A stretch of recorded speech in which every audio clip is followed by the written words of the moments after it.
Hey guys, welcome to my vlog. How's everybody doing today?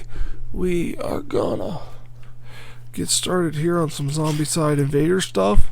But first we have the joke of the day. What do you get a hunter for his birthday? A birthday pheasant. Okay. Well, it's not bad. Yes, these are dad jokes. They are daily dad jokes, so they're hilarious. I am a dad, so it works out well for me. My son loves them. But let's talk cards. Actually, I'm going to come back up so I can show you all these cards.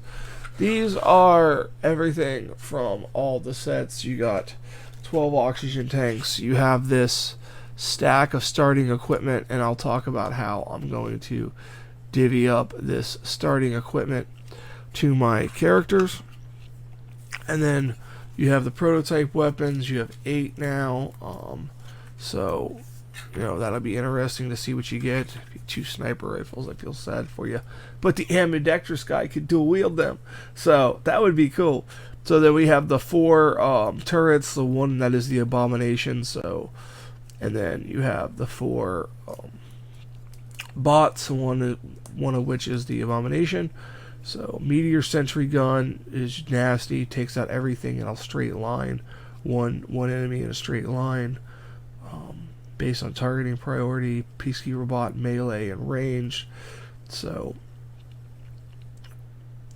I'm not quite sure what I am going to run in with. The Crawley bot is better than the Vindicator bot, just because it rolls 1 more dice on a 4+ for 2 damage. But the peacekeeper bot has that melee action.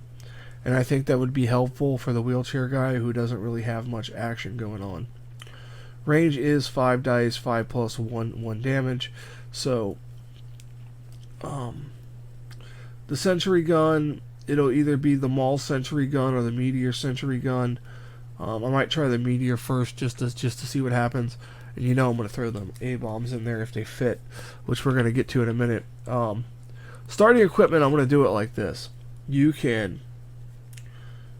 Okay, because with invaders you got a cattle prod and a pistol. That was your starting equipment, okay? In invaders you could either have an SMG or a cattle prod. And in Black Ops you could have a shock glove or a Blackbird SMG. So there was your options. This or this or this, or no, this or this or this and this. So oh, and then 2 search drones. So I'm gonna divvy it up. 2 search drones, and I'm gonna give 2 people the shot glove SMG combination. Okay. I'm gonna give 3 people the pistol cattle prod combination, and I'm gonna give 1 person a... Yeah, I'm going to give the rest of the people a pistol cattle prod situation. Because the SMG is just not my cup of tea. And only getting 1 to start with is just not the way I want to do it. And then the 2 search drones, because, you know, that's just how I'm going to play it. Because I'm increasing the difficulty. So I'm going to test it out. If it's too easy, I'll change it up. And I'll deal myself random equipment cards. 2 per person, and then 2 extra for the search drones, and see what happens. Now let's talk enemies. So this is all the enemy decks. This deck right here is invaders. It's not too bad squished down. This is Darkside squished down. This is all the Kickstarter enemies squished down. And then this right here is all the possible abominations. As you can see, if I shuffled all these in here, they're not going to fit in my deck, in my tower here. So what I'm going to do is I'm going to shuffle 3 additional abominations into, or 4 additional abominations, 2 in each of the decks, and then I'm going to deal out scratch that. I'm going to shuffle everything together and then just divide the deck into two mini decks, stack them next to each other, and then just draw alternately from each one. We'll try that and see how that works. That's not normally how I do it, but I want to make it easy, and I can shuffle all this together, no problem. But let's talk equipment decks, because that's not going to be so easy.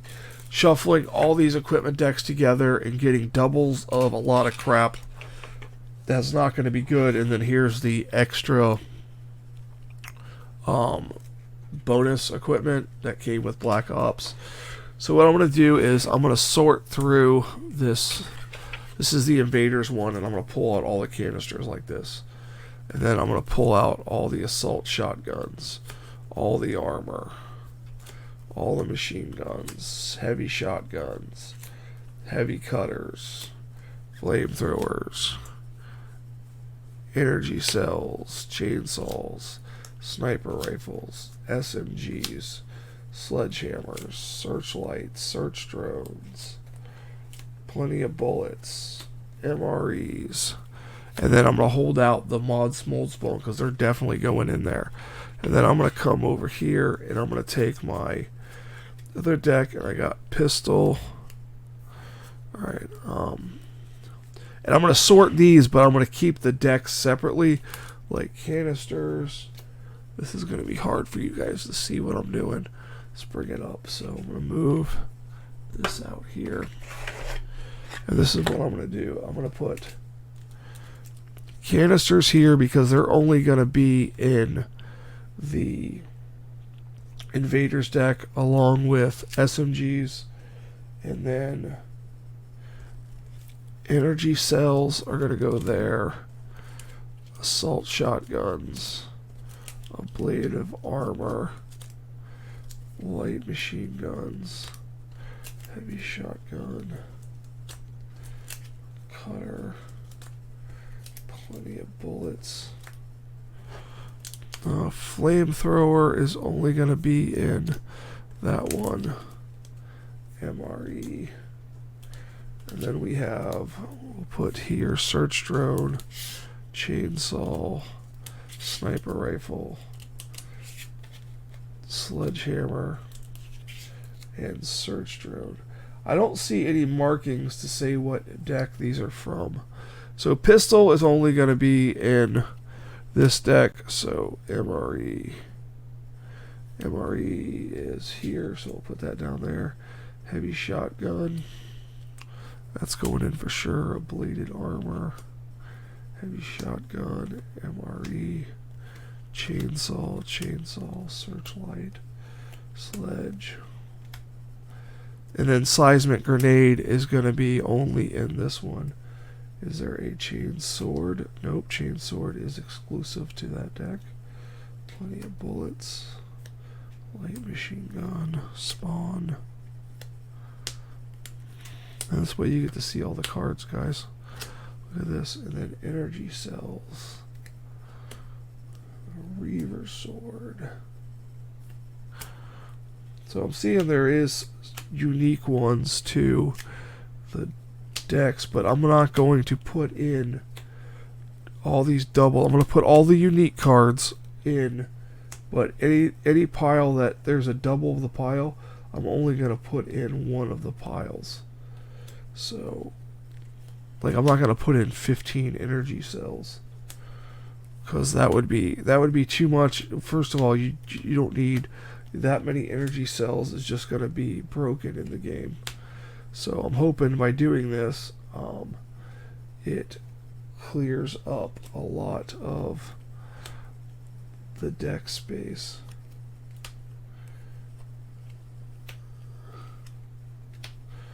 Assault rifle, energy cell, chainsword.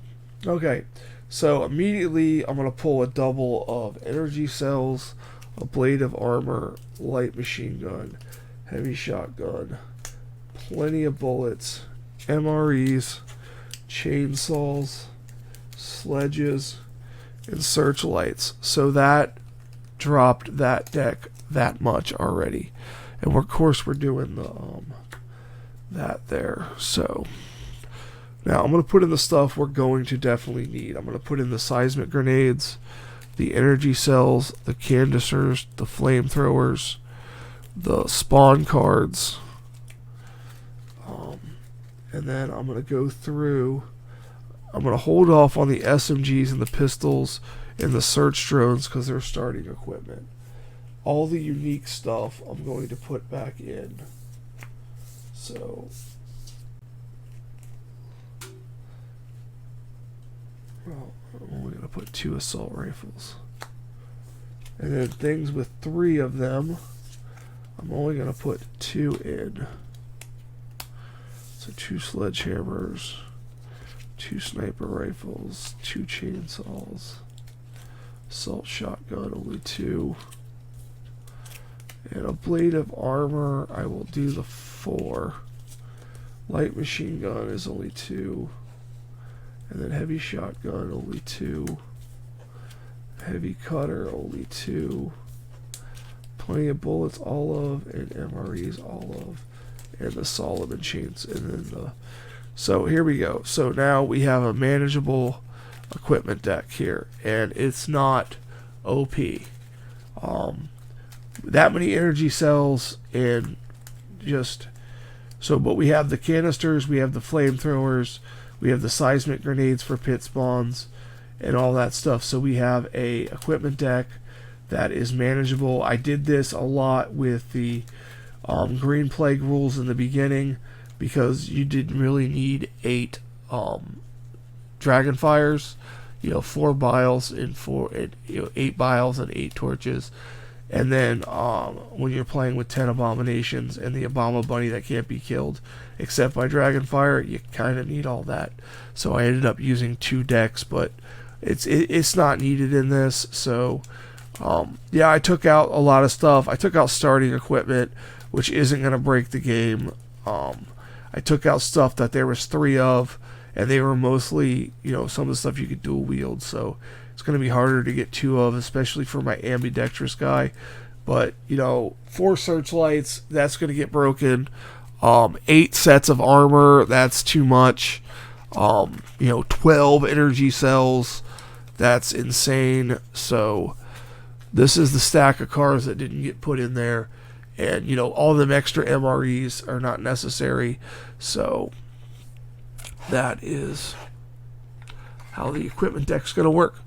I'll be back with some more about this setup of this game I'm playing, guys. Okay, we have got the game set up. Now, this is Zombicide Invaders, the first box. This is Mission 1, Gathering Forces. We have set it up. We have to split the party. We have two groups of people. We'll go over their equipment in a second. We have a purple and green spawn zones that are active when we grab those tokens. Red objectives give us prototype weapons, and every objective gives us 5 experience points. So the goal is to get to this sentry gun here in the middle and be there and end our turns in the phase with no Xenos in our spot, and we win the game. I believe we have to get all. Let's see here. Where is it at? The game is won as soon as all survivors stand in the sentry zone without any Xenos during the end phase. Okay, so you don't even have to pick up objectives, but you're going to need prototype weapons for fighting outside. Technically, we have to get oxygen, which is here and here, so we're going to have to do some fighting. Now, let me go over the characters, and I'm going to start with Dr. Falconer, because he can control the bots. I gave him a pistol and a cattle prod. He is over there with Goliath, who has a pistol and a cattle prod.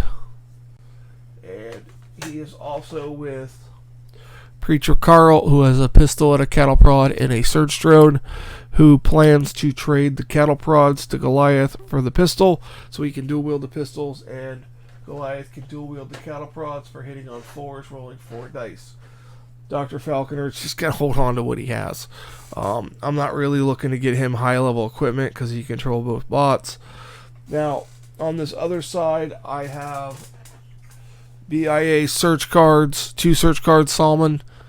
He's there. He's going to help these other two get cards. Lieutenant G High, she has a search drone, a Blackbird SMG, and a shock glove.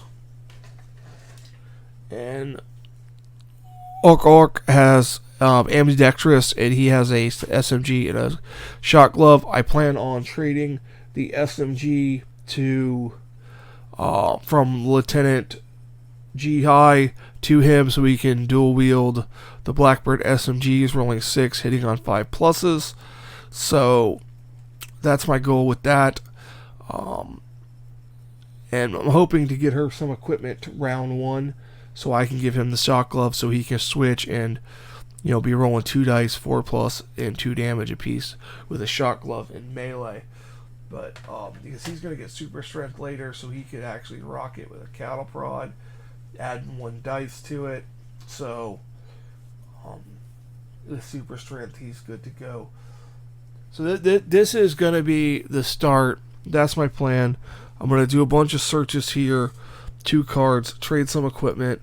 I'm going to search, trade some equipment, and I'm going to move on the bot guy's turn. I'm going to move the Peacekeeper bot in here with the sentry gun. It is the Maul sentry gun and the Peacekeeper bot. The Maul sentry gun is 1 to 3 range, 3 dice, 3 plus, 2 damage. And the Peacekeeper bot has melee, 3 dice, 4 plus, 2 damage, and ranged 1 to 3, 5 dice, 5 plus, 1 damage. So he has control of these bots. I know it sounds broken first round of the game, but I want to get this bot in this square, and then now that since he has control of the sentry gun, I want to waste this space and this space as soon as it spawns with my robot guy. He's going to level up. He's going to get extra actions. He's going to get extra machine actions. So that's going to be his goal. He's not going to get a prototype weapon. He doesn't need an energy weapon. He's just going to they're going to protect him with the extra armor those two have, and we're just going to hopefully keep these bots alive for everything. If hunters get in there, the melee bot's going to take care of them. He's only going to get 3 actions for a little bit, but hopefully it doesn't get too crazy. So it's going to take him his whole first turn to get the Peacekeeper bot in there. So that is the strategy. I am going to play out a few turns off camera, and if something significant happens or I start to get further ahead after a couple of turns, I'm going to chime back in, explain what's going on. The reason I'm doing this is I would do a standard playthrough, but I spend a lot of time debating my options, and as this says a 60-minute game, this will take me 2 or 3 hours to play because I overthink everything, and that's just the way I am, and I really strategize to do the most, so I do all that off camera, and then I'll come in and wrap up what I did every couple of turns in the strategy I went with. Maybe we'll even show some of the strategies that failed. So that's going to do it, guys. I'll be back in a bit. Okay, guys, I just want to pop right in here and tell you how screwed I am. I have a Juggernaut Abomination that can't be killed except by Hellfire or Seismic Grenade. I have Hellfire and Seismic Grenades, but I can't get to them. I have these guys about to get attacked by a Driller Abomination. I have Xenomorphs, I have Flingers, I have Tanks. These guys now have oxygen. They were going to come out this way, but we can't kill that Driller Abomination, so they're going to have to go back that way, come out this door. These guys have the flamethrower, so they are going to go to this space here. Nobody's leveled up. They're still in blue. So this whole unit is going to go to this space here. So they all have outside weapons. So okay, flamethrower doesn't work outside, so we need a seismic grenade. So Lieutenant G has a seismic grenade. So I'm just going to do this turn on camera so you can see how bad it is. So Lieutenant G is going to go 1, 2, and equip her seismic grenade for her third action. That is her third action. So she only has, like I said, she only has 3 actions. So, and she can throw the seismic grenade at range 1 within line of sight. He's not there yet, but there's line of sight, so he's going to move there. This guy is going to go. Let's see. They both have flamethrowers. So Salman is going to move 1 and search twice. He gets a minigun and plenty of bullets. It's not going to do me any good. He does now have 2 miniguns. So his third action, or that was his first, second, and his third action is going to trade with. No, we're not going to do that. We're going to have to discard some stuff.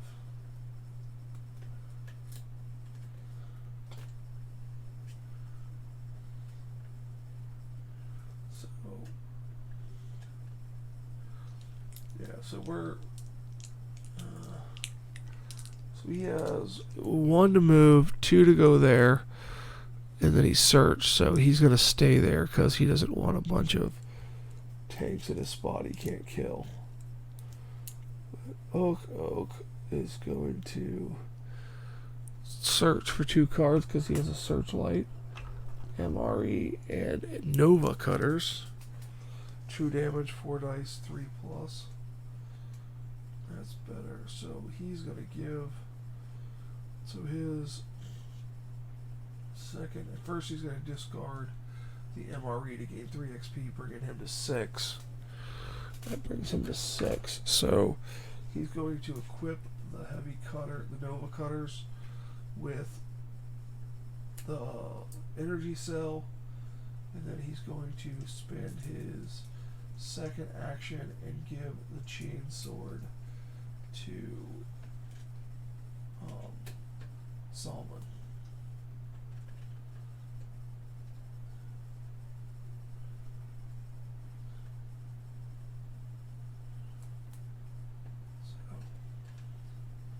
And Salman's gonna have to discard. Oh, I just moved all them dudes. They were right here. There we go. Right there. So that's that. So, and he is going to spend his last action to move into this spot to drop them tanks. So, and then the Salman went. Now these guys are going to go.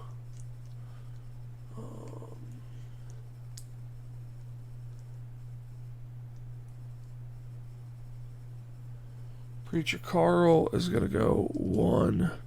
Everybody has O2, right? Yeah, everybody has O2. So he's going to go 1, 2, 3. And then 1. His base doesn't stay on. 3. And then 1, 2, 3. We're going to just all run. Take that whole turn running. So that's it. I'm going to play a couple more turns, guys.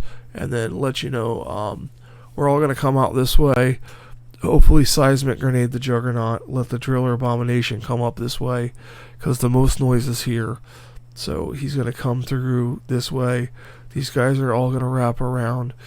The Driller Abomination is going to go, or the Juggernaut is going to go 1, 2, 3, 4, 5, 6, 7. 1, 2, 3, 4, 5, 6, 7. So we could lead him down this way, but he's going to go this way to get seismic grenaded. And the tanks are now going to go this way. So, but Goliath can cut through those, and the flingers are going to split.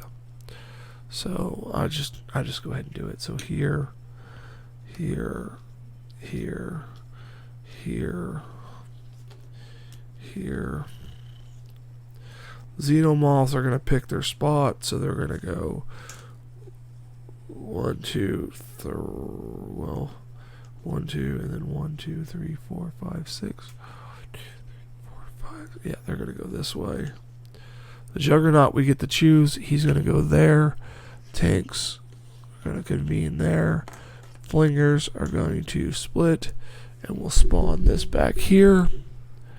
And we get the Babyface Abomination. That is not good. When he gets spawned, when he dies, all Xenos get a free activation. So now, oh, nope, he goes there. So right there, we have Seeker Workers 2, because we're still in blue. I can't believe we managed to stay in blue this long, but we got a lot on the board. So this far side over here is going to get a Seeker Worker on every mold. So we have molds here, here, and here. And a lot of Seeker Worker cards. So now we have this space. This one. This space gets 2 flingers. And yeah, we activated all the spawn zones, by the way. I forgot to mention that. And then over here, we have the Mother-in-Law Abomination. So, yipper. Which one does she look like? Yeah, it looks like this one right here. So, the Mother-in-Law Abomination. So, I'm going to play a couple turns, get back with you. That's it, guys. That's game. Everybody's in the square. There's no Xenos in our square. We're ending our turn. Does it say end your turn?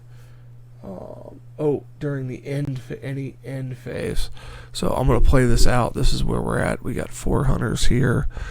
So, we're going to start with the robot, this guy right here. And he is going to fire. He's going to fire 3 shots. Aiming at the tanks are going to go first, and 3+. That's 1, 2. That's 2 tanks. This is first action. 2 tanks, and then his second action. He only has 3 so far. And then that's 2 more tanks. So that was his second action. That put him in yellow, so he's gonna get an extra action, and for his third action he's gonna fire, actually for his third action he's gonna fire in this flinger square right here, and he got 3+, 3 hits, so that's 3 more XP, taking that Seeker off the board in case it gets another activation. 1, 2, 3. So that's his turn, it's done. Basically everybody is going to fire the sentry gun. So Preacher Carl is going to fire it at that moth thing, kills it. That doesn't put him in orange. And then he's going to fire again at this one. That doesn't put him in orange. So that's going to be it. We're going to end all our turns, and hopefully this is the end of the game. So we're going to move these hunters 1, 2, and then we're going to move all this mess there. 1, 2, 3. 1, 1, 1. And then we got to do a mold here. Destroys that objective. We didn't need it. So now we have to spawn, and hopefully nothing bad happens on this spawn. Up here in the back we have 6 workers. I'm just going to put the cards there. And then over in the middle we have 2 hunters. And then over here we have all tanks get an activation. All regular tanks, and there are no regular tanks on the board. So here we have Spoiler Abomination gets a turn. All Abominations get a turn, so he's going to move there. The Driller Abomination is going to drill a pit. So now this last spawn over here is going to be 4 Driller Workers. And that's it, dude. That's game. There's no Xenos in our space. We're in the end phase. And that is game. Hope you guys enjoyed the strategy session on here. That was basically, I didn't really care about the objectives because I had the bot guy. I mowed some stuff down. At one point, I had 5 abominations on the board.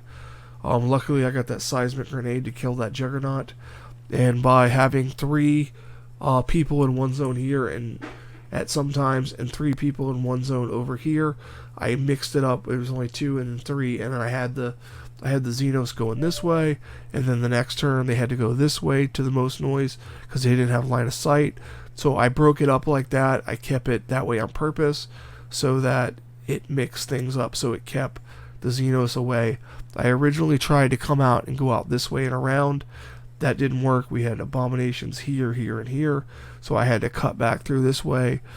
We had melee weapons to cut through all this stuff. We ended up hellfiring that. And we seismic grenade a Juggernaut, and then we killed a Shadow Abomination and a Mother-in-law Abomination with melee attacks. So remember, the Juggernaut can only be killed by seismic grenades or hellfire.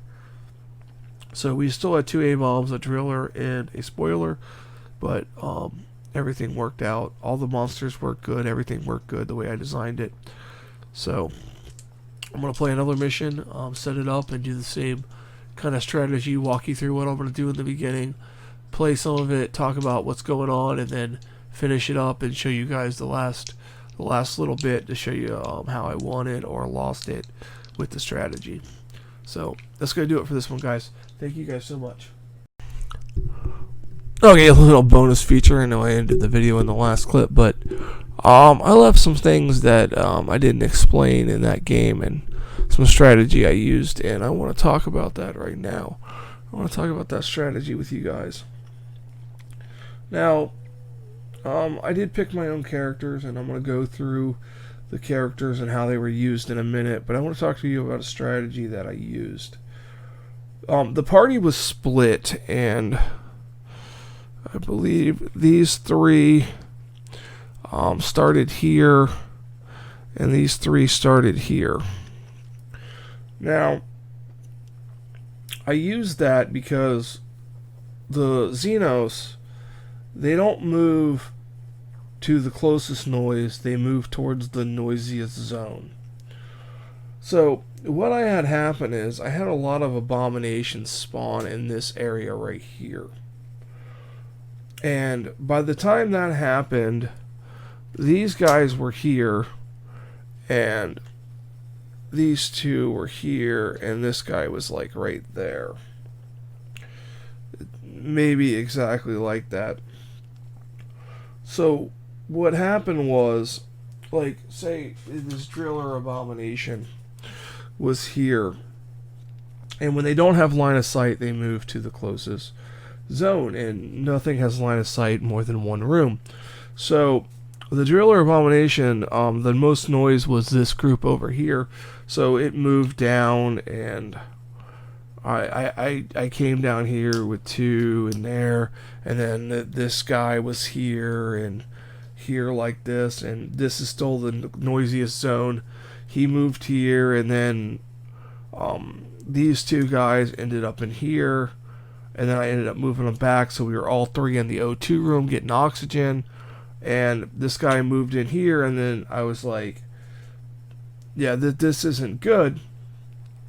So what I did in turn was I moved 1 guy here and 2 guys here, and I clustered these 3 here.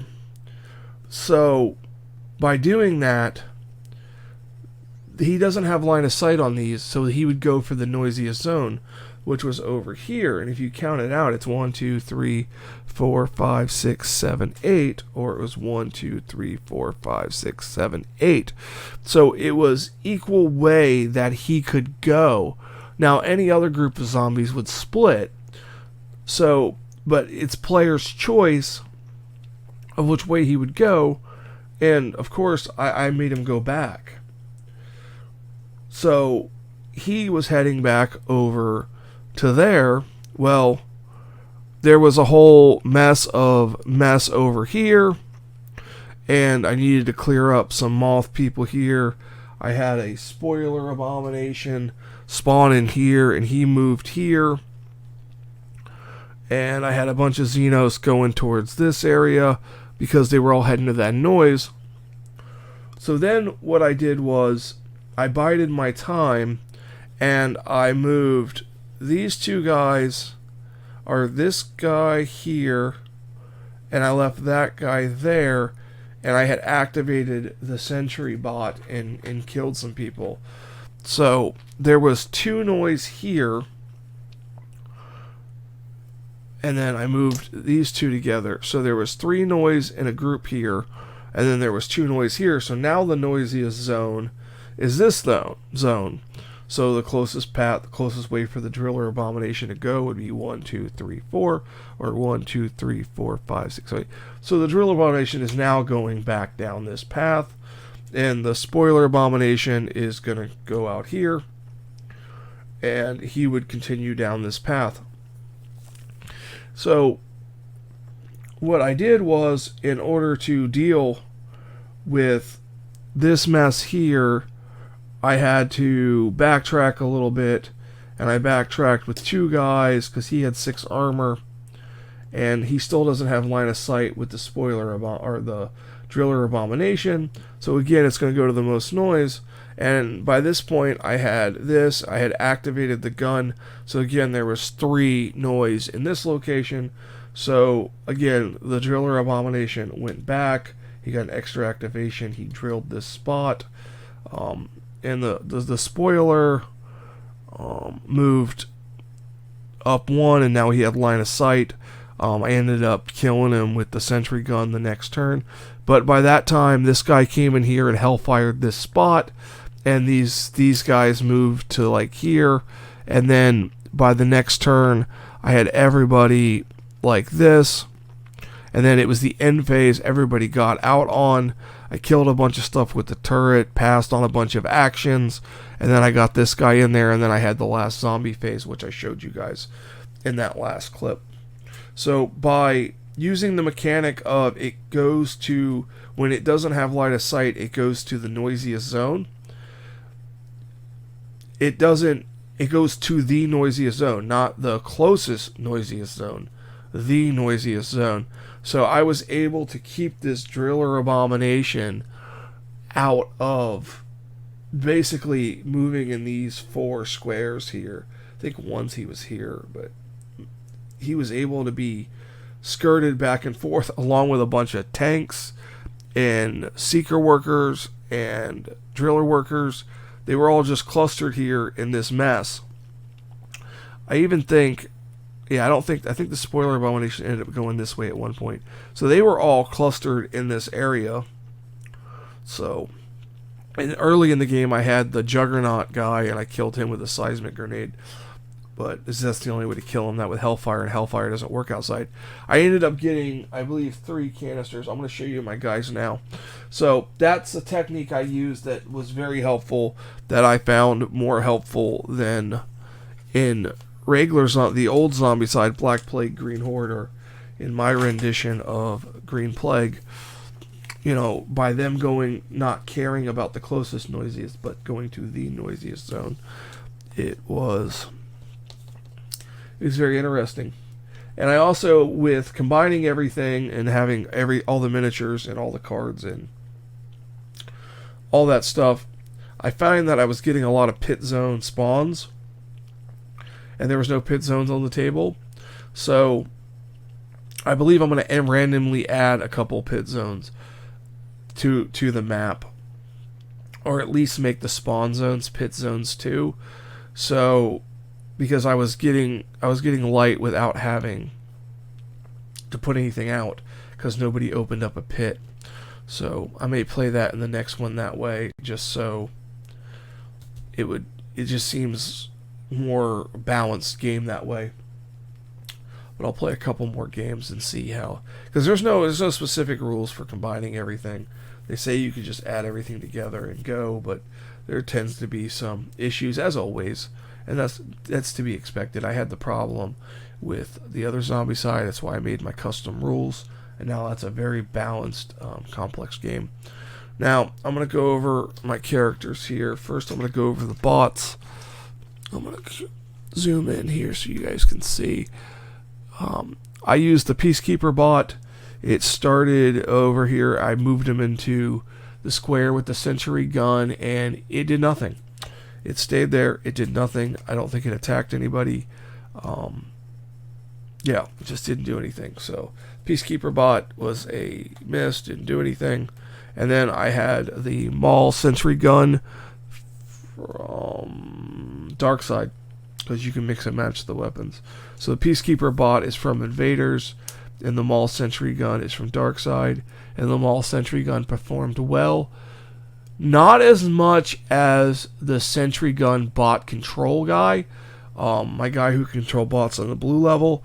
It was mainly her being in the zone and able to activate it that she did the most damage. I believe in the beginning I shot with it with my Dr. Falconer. So it did come in useful with him, but his control of the robots in the beginning game didn't come into that much of play. And the first two objectives I picked up were the purple and the green. So I had control of the bots in like turn 2 anyways. So, but let's start with him and show you what his character ended, how his character ended. So, this is how his character ended here. Tilt it up a little bit. He started with a pistol and a stun rod, or a cattle prod, and he ended with an oxygen tank, a pistol, and a heavy cutter. I believe he did use the heavy cutter a couple times. He did get some XP from that, and he got, I believe he got one A-bomb kill with the sentry gun late game. So, and then he ended up, he had one canister in his inventory. So, other than that, he performed well. He didn't make it past yellow, so he just got the one bonus action. A lot of times that action was wasted. Once I had it based to where I thought I was going to win, I stopped searching because I didn't want to chance anything. So, but this is how Dr. Falconer went. People say Stephen Hawking, whatever you want to call him. But having control of the bots helped a little bit early game, but it wasn't as helpful as I thought it was going to be. So that's what he ended up with. And that's how he ended with 10 XP and no damage. So that would be him. So let's take a look at this green guy here. Ook Ook, Mr. Dual Wielding, ambidextrous, can dual wield anything without the dual wield symbol. He ended up getting a flamethrower and using a canister on a bunch of hunters in here, flipping a mold. He got an armor, he got a searchlight, so he was popping 2 search cards. So once he did that, he was able to leave the search 2 card guy behind. He ended up getting some Nova cutters with an energy cell, 4 dice, 3+ to hit, 2 damage. Came in very useful. Didn't take any damage. Ended up with 16 XP. He ran the Blackbird SMGs in the beginning from a trade. Didn't fire them one time. So the ambidextrous thing, I'm rethinking it. Maybe going to swap for a different character. I thought maybe the dual shock gloves would come in useful. 2 dice, 2 damage each. You know. It just didn't happen. He didn't make it to orange for the 1 extra combat die. Then, that would have been interesting. But that's how I planned it. I planned him to use the double SMGs. There wasn't a lot of action inside. Most of the action was outside. And by the time this zone was activated, we were out of there. And this zone, ended up getting flamethrowed when it got real bad. So, he did come in and kill the Widowmaker Abomination here, and I believe he killed the Shadow Abomination here. So he did pretty good. I had 8 Abominations total in this playthrough. 5 on the board at one time. So yeah, 5 on the board at one time. So I don't know if I'm going to keep running him or what. But as I said, ended with 16 XP, no damage on that guy. So next was our 2 search actions, and as you can tell, this dude's inventory filled up very quickly. He also had a flamethrower. they said he also had a flamethrower, and he had a chainsword, and a canister loaded on the flamethrower. Didn't need it. It doesn't work outside. He ended up picking up the green bot. Didn't use it once. He did, everybody got their oxygen tank. I don't need to talk about that. He ended up getting 7 XP, and I believe it was from the chainsword on some kills on just some like workers or something. But he ended up with miniguns, downtown bros, sniper rifle, plenty of bullets, and another minigun. I wanted to trade the 2 miniguns to the ambidextrous guy so bad, with plenty of bullets with this escalation ranged, because I don't know how it would work if he would roll 8 dice hitting on a 4+, but then the next action would he roll 10 dice, and then the next one 12 dice. So I didn't get to try it. But it is a valid question with escalation ranged. If each weapon has it, do they each go up in dice? So you guys can comment below whether you think it's that way. So, but that is what he ended up with. Again, he could search 2 cards. And searching wasn't that much. We got energy cells and canisters quick. I shuffled the deck really well too. And I didn't add extra energy cells or canisters to the deck, or energy cells, canisters, you only have a certain amount. So he got 7 XP, no damage. So, and then Goliath, who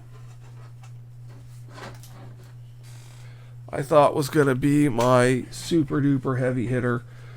He started with a cattle prod and a pistol, and I traded with Dr. Falconer for his cattle prod, gave him the pistol, and Falconer was dual wielding pistols, and he was dual wielding cattle prods, because he would have been throwing 4 hitting on 4s, so didn't come in too handy. Once he got the Reaver sword and he was throwing 6 hitting on 3s, it worked out pretty well, doing 2 damage. Never made it to orange for super strength, but he ended up with a canister too. Like I said, a lot of people ended up with canisters. And then the Reaver sword. The Reaver sword is a bad boy. I believe there's only one in the deck, so ambidextrous can't dual wield those, which would be 12 dice hitting on 4s. That's insane. So that would be Goliath. Not in my other games. He did great. Unstoppable did come in really handy, because we got stuck in a room with one of these Nova Moth things, and they only can be attacked with range, and he couldn't shoot inside his own cell because he didn't have anything, so he was actually able to leave his space for just the one action, which was nice. And then he shot it with his pistol. I actually believe it took him twice, because hits on 3s and only 1 die. So, and he had the pistol equipped, so he was actually throwing 7 dice on the Reaver sword, which I don't think I did, but I probably just should have. So that's Goliath. Like I said, he didn't do as well as he had in other games. And then Lieutenant Jihai, she got the second one of the 2 prototype weapons we picked up. She started with a shock glove and the Blackbird SMG that she immediately traded to. She searched and she got a chainsaw and an assault shotgun from her 2 cards because of the BIA search from Salman. And then she immediately traded her SMG to and shock glove to Ukuk. And then later she ended up with the light prototype machine gun. Didn't use it. Chainsaw did a little bit. Didn't use the assault shotgun. She did get 16 XP. That's because she killed an abomination with a seismic grenade. She killed an abomination with the sentry gun. And she cleared out about 4 squares with the sentry gun. So that's how she got so much XP. So, and she had Reaper combat too. Yeah, it was helpful. It was nice. She did good. I like her as a character. I think she could do more in a longer mission. That mission was a lot shorter than I had anticipated it on being. I planned on being a lot longer, but everything worked out in just the right way. It was crazy. And then our last character was Preacher Carl. He started with a pistol and a cattle prod, still ended with his pistol. He ended up picking up the sentry drone real quick. It was the second objective we picked up. First objective, sorry. Activating the this purple zone over here. And he ended up with 14 XP. And he didn't take any damage. He does have the 6 armor points. It's nice to have. It makes you feel good that you're like, oh, if you're going to take a hit, at least this guy can take it. Never made it to Reaper ranged. He did end up getting the prototype Sol AR, and of course the energy cell for it. And he used the melee on it, and he had a pistol equipped, so he got 1 extra dice, which I'm assuming that the extra die would work with the prototype Sol here, because it says +1 die to an equipped melee weapon, and this does melee. So I gave the extra die. I don't think it really mattered. He didn't really kill that much. So, but it was interesting. Like I said, the sentry gun did a lot in game, and the technique of making people move to the sound really helped us in keeping us out of combat. I mean, early game, that Driller Abomination came out turn 2, and the Juggernaut came out turn 1, and it was spawn 2 at the end of turn 1. Yeah, spawn turn 2, end of turn 2, spawn 2. The Juggernaut came out, the Driller Abomination came out the next round, and then there was an A-bomb every round, 2 on 1 round. There was a Mother-in-Law on 1, and then a Shadow on the other. So it got crazy, and everybody that was on the right side of the map didn't have any way to kill an Abomination, without concentrated fire. Everybody with flamethrowers were on the left side, and most of the canisters were on the right side, but the left side did have a couple canisters. Finally, we doubled back. We doubled back from this location, came out here, and we all made it to the exit zone safely. Now, what I want to point out is a huge difference on this game compared to the other Zombicide. Is on the other Zombicide, when you pull an Abomination card, it doesn't spawn in blue. If you're in the blue zone, the Abominations do not spawn. On this game, they spawn. So, staying in blue to avoid Abominations is pointless. Yeah, you get a lot more enemies and stuff, but I think the best option is to search and level up. I mean, I just think that is one of the best techniques that you can do, is just search and level up and work that system out that way. So that's going to do it. A little bonus feature at the end on that wrap up of that mission. I'm going to set up and talk about the next mission. I had 2 other characters I was going to talk about adding and doing 8 players. This Yamashito, which has Sniper, and Kilgore, which has Reaper ranged.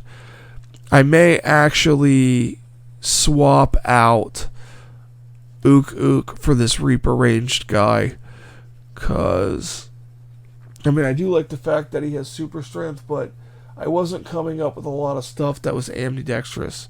It's just, it didn't come in useful at all.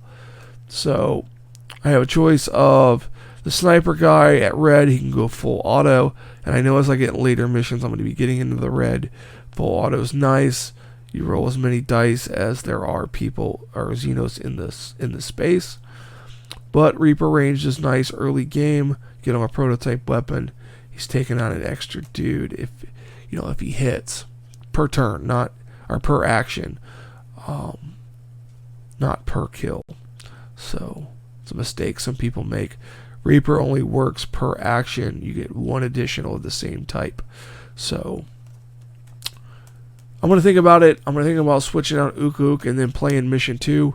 So tune in for that mission, and we'll find out if I switch him or not. I'm going to think about it while I set it up, and then I'll find out when I get ready to play. Thank you guys.